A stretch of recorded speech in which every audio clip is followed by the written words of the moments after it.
Joining us now on the phone is NFL Network analyst Daniel Jeremiah. DJ, we appreciate your time, man, and joining us here on 49ers Live. No, I appreciate you having me. It's a nice break here during the off season, but it's already to the point where you get excited to get this thing cranked up.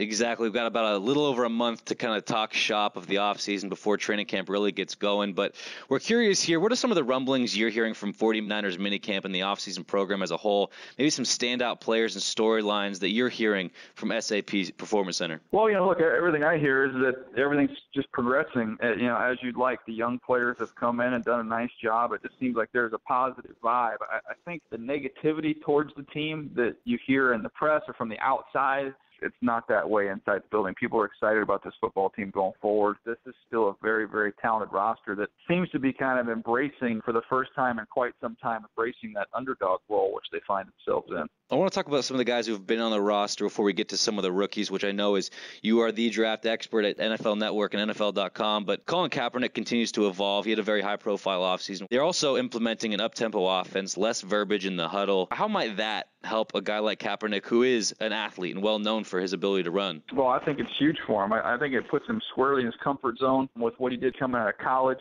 Those 2- and 3-yard runs that you see in the first, second, and even sometimes in the third quarter, man, they can turn into some big runs and big gaps when you really wear people down. You get into the fourth quarter, and that's where I think it could really benefit somebody like Colin Kaepernick. And then one of the biggest free agent additions for this team is Torrey Smith, the ability to stretch the field, but just a reliable receiver on every down, complementing Anquan Boldin. Yeah, I like what Torrey brings to the table. I think you saw him in Baltimore early on in his career, purely a deep threat and just somebody you just use to stretch people out, take the top off of the defense. And then you saw him just kind of continue to grow and evolve and be able to run everything on the route tree and be a complete receiver. Well, then you've got some young receivers that are interesting, intriguing. And to me, talking to some buddies in pro departments around the league over the summer, I asked them for some names of guys they thought would be kind of breakout candidates, guys that I should watch off last year. And Bruce Ellington's name came up from a pro director. You watch him and his speed jumps off the tape. Didn't get a lot of opportunities, but I think he's somebody that you can be excited about as a 49er fan that's going to have a big breakout year.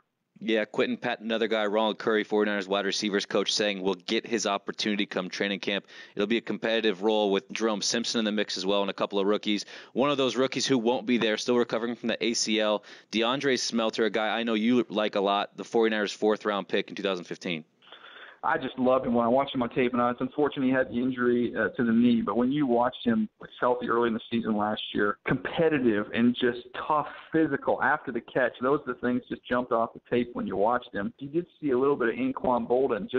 Anquan plays the game very angry, which is a positive, which is a good thing. You see the same thing about a guy like Des Bryant. They attack the football after the catch. They're very competitive. They're tough to get on the ground. DeAndre Smelter, man, they don't throw the ball out of Georgia Tech, but when he got his opportunities, man, he created a lot of stuff on his own, and I think that toughness and playmaking ability will show out. Once he gets fully healthy, he'll have time to recover.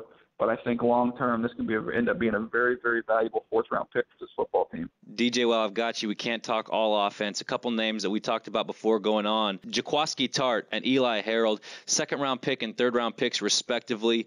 Well, tell me what you see in those guys. Tart, obviously a name that not many people know. Harold, some guys had as a first-round talent, slipped all the way to the fourth round. Tart, to me, is one of the more physical safeties in the entire draft class. You can put him down in the box, but he's also athletic enough if you want to play him as a high safety. Can do that. I think he's going to provide some flexibility for him there. And then Eli Harold, man, I watched him back-to-back with Bud Dupree, who went in the first round to the Steelers. And, man, I didn't see a whole lot of difference between the two of them. Both very, very explosive. They both tested through the roof. There's some rawness to him. But, man, you've got a lot to work with there. Just a very, very explosive athlete. Again, somebody you can drop and cover and do a lot of things with. So I thought that was a heck of a pick where they got him value-wise. Once again, Daniel Jeremiah, NFL Network analyst. You can follow him on Twitter at Move the Sticks. Catch his podcast, Move the Sticks, on NFL.com and iTunes. DJ, we appreciate all your knowledge as well as your time here on 49ers Live. I appreciate it. Enjoy the rest of the off season, and we'll be snapping footballs here in no time.